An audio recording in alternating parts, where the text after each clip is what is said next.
가끔 장례 예배를 드릴 때가 있어요. 예배 순서지에 보면 고인에 관한 짧은 이력이 써 있죠. 몇 년 몇 월 며칠에 태어났고 슬하에 자녀가 몇이 있고 향년 몇 세로 몇 년 몇 월 며칠에 하나님의 품에 안기셨다. 한 사람의 일생을 요약하면 그렇더군요. 태어났고 살았고 죽었다. 만약 돌아가신 분이 평소에 친분이 있는 분이면 그 짧은 인생의 요약이 주는 허망함과 슬픔에 어쩔 줄 모를 때가 많습니다.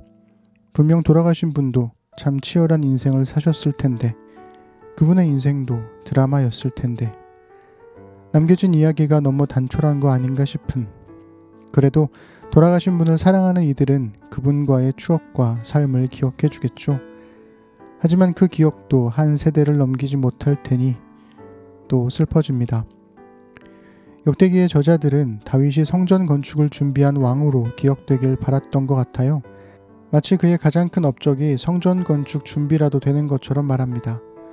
사무엘서에 기록된 온갖 모험과 여정들에 대한 언급은 없어요. 그래서 저에게는 다윗에 관한 역대기의 기록이 마치 장례 예배에 적힌 짤막한 인생 요약 같았습니다. 하나님이 다윗을 택하여 왕으로 세웠고 다윗은 성전 건축을 준비하다가 하나님의 부르심을 받았다. 오늘 읽어드릴 28장은 다윗이 솔로몬에게 왕위를 이양하며 했던 연설일 겁니다. 다윗은 27장에서 기록된 모든 신하들과 지도자들, 용사들, 그리고 왕실 재정 관리자들을 전부 불러들입니다. 그리고 그들에게 끝마치지 못한 성전 건축을 부탁하죠. 그리고 성전 건축의 당위성을 하나님의 택하심으로 해석합니다.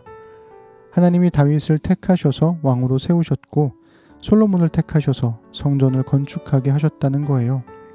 왜 하필 다윗이고 왜 하필 솔로몬일까요? 어떤 선발 기준으로 택하셨는지 알 수가 없습니다. 심지어 성전 건축조차도 하나님의 택하심이에요. 성전을 지어드리고 싶었던 건 다윗이었지만 성전을 지어야 할 사람으로 선택된 건 솔로몬이었으니까요. 나의 선택과 결정으로 인생을 살아간다고 믿는 시대에 하나님의 택하심으로 살아왔고 살아간다는 고백은 쉽게 받아들여지지 않습니다. 하지만 내 선택과 결정이라고 믿어왔던 수많은 순간들을 돌아보면 그 모든 순간에 하나님의 선하신 인도하심이 있었다고 고백하게 되지 않던가요? 오늘은 역대상 28장을 세 번역으로 읽어드릴게요. 다윗이 이스라엘의 모든 지도자, 곧 각 지파의 지도자와 왕을 섬기는 여러 갈래의 지휘관과 천부장과 백부장과 왕과 왕자의 재산과 가축을 관리하는 사람과 황관과 무사와 모든 전쟁 용사를 예루살렘으로 불러 모았다. 다윗 왕이 일어서서 이렇게 말하였다. 나의 형제자매인 백성 여러분, 나의 말을 들으십시오. 나는 우리 하나님의 발판이라 할 수 있는 주님의 언약궤를 모실 성전을 지으려고 준비를 하여 왔습니다. 그러나 하나님께서는 나에게 너는 군인으로서 많은 피를 흘렸으므로 나의 이름을 위하여 성전을 건축할 수 없다 하고 말씀하셨습니다. 주 이스라엘의 하나님께서 나의 아버지의 온 가문에서 나를 왕으로 택하여 이스라엘을 길이길이 다스리도록 하셨습니다. 주님께서는 유다를 영도자로 택하시고 유다 지파의 가문 가운데서 우리 아버지의 가문을 택하셨으며 우리의 아버지의 아들 가운데서 기꺼이 나를 온 이스라엘의 왕으로 삼으셨습니다. 또 주님께서는 나에게 여러 아들을 주시고 그 모든 아들 가운데서 나의 아들 솔로몬을 택하여 주님의 나라 왕좌에 앉아 이스라엘을 다스리게 하시고 나에게 이렇게 말씀하셨습니다. 너의 아들 솔로몬, 그가 나의 성전을 짓고 뜰을 만들 것이다. 내가 그를 나의 아들로 삼으려고 선택하였으니 나는 그의 아버지가 될 것이다. 그가 지금처럼 나의 계명과 나의 규례를 힘써 지키면 나는 그의 나라를 길이길이 굳게 세워줄 것이다. 이제 여러분은 온 이스라엘 곧 주님의 회중이 보는 앞에서 그리고 우리의 하나님이 들으시는 가운데서 주 당신들의 하나님의 모든 계명을 열심히 따르고 지키십시오. 그러면 이 아름다운 땅을 차지할 수 있을 것이고 이 땅을 당신들의 자손에게 길이길이 물려줄 수 있을 것입니다. 나의 아들 솔로몬아, 너는 내 아버지의 하나님을 바로 알고 온전한 마음과 기쁜 마음으로 정성을 다하여 섬기도록 하여라. 주님께서는 모든 사람의 마음을 살피시고 모든 생각과 의도를 헤아리신다. 네가 그를 찾으면 너를 만나 주시겠지만 내가 그를 버리면 그도 너를 영원히 버리실 것이다.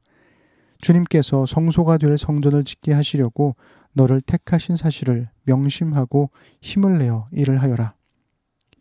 다윗이 현관과 건물과 곡간과 다락방과 내실과 속죄판 등의 설계도를 그의 아들 솔로몬에게 주었다.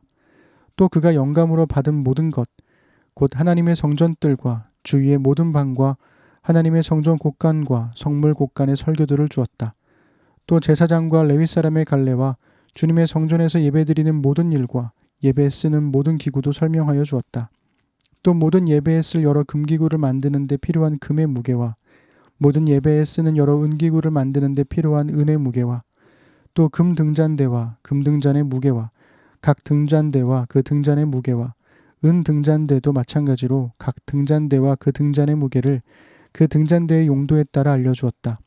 또 상 위에 늘 차려놓는 빵과 차려놓는 상을 만드는 데 필요한 금의 무게와 은상을 만드는 데에 필요한 은의 무게도 알려주었다. 또 고기를 건질 때에 쓰는 갈고리와 대접과 주전자를 만드는 데 필요한 순금과 금잔 곧 각잔을 만드는 데 필요한 금의 무게와 은잔 곧 각 은잔을 만드는 데 필요한 은의 무게도 알려주었다. 또 분향단을 만드는 데 필요한 정련된 금의 무게와 수레 곧 날개를 펴서 주님의 언약궤를 덮고 있는 그룹을 금으로 만드는 데 필요한 설계도도 알려주었다. 다윗이 말하였다. 이 모든 설계에 관한 것은 주님께서 친히 손으로 써서 나에게 알려주셨다. 다윗은 또 그의 아들 솔로몬에게 말하였다. 너는 힘을 내고 담대하게 일을 해 나가거라. 두려워하지 말고 염려하지 말아라. 네가 주님의 성전 예배에 쓸 것들을 다 완성하기까지 주 하나님, 나의 하나님이 너와 함께 계시며 너를 떠나지 않으시며 너를 버리지 않으실 것이다. 그리고 제사장과 레위 사람의 갈례들이 하나님의 성전 예배에 관한 모든 일을 도울 것이며 온갖 일에 능숙한 기술자들이 자원하여 너를 도울 것이며 지도자들과 모든 백성이 너의 명령을 따를 것이다. 아멘. 9에서 10절은 다윗이 아들 솔로몬에게 전하는 말입니다. 내 아버지의 하나님을 알고 섬기라고 너도 하나님을 찾으면 만날 수 있다고 그러니 삼가 힘써 행하라고 말이죠. 여기서 내가 그를 버리면 그가 너를 영원히 버리시리라는 말은 경고의 말입니다. 우리가 하나님을 버려도 하나님은 끝까지 우리를 기다리시죠. 하지만 다윗은 아들에게 경고하기 위해 강하게 말한 겁니다. 놀랍게도 다윗이 왕으로 선택된 것이 성전 건축을 준비하기 위함이라는 것처럼 솔로몬이 왕으로 선택된 것도 역시 성전 건축을 위해서라고 말해요. 이건 전적으로 역대기 저자들의 해석일 겁니다. 역대기의 관심은 성전에 있으니까요. 다윗은 성전 건축의 모든 것에 관한 설계도를 솔로몬에게 주는데요. 그 설계도가 하나님의 영감, 즉 성령의 가르침으로 받았다고 말해요. 마치 광야 시대의 모세가 성막 건축의 설계도를 하나님께 받아서 그대로 지었던 것처럼 다윗도 성전 건축의 설계도를 하나님께 받았다고 고백합니다. 또한 모세가 후계자인 여호수아에게 자신이 못다 이룬 가나안 땅 입성의 사명을 부탁하며 했던 말이 다윗이 후계자인 솔로몬에게 자신이 못다 이룬 성전 건축의 사명을 부탁하며 했던 말에서 반복됩니다. 성막과 성전, 모세와 다윗, 여호수아와 솔로몬이 연결되죠. 이 모든 일에 하나님이 함께 하시고 모든 이스라엘 백성들이 동참하며 솔로몬을 도울 겁니다. 우리의 삶은 어떻게 기록될까요? 그리고 어떻게 기억될까요? 모르겠어요. 저는 먼 훗날의 기록과 기억의 마음을 쓰기보다 하나님의 말씀을 마음에 심고 하나님의 나라로 심겨진 사람들과 오늘을 살고 싶습니다.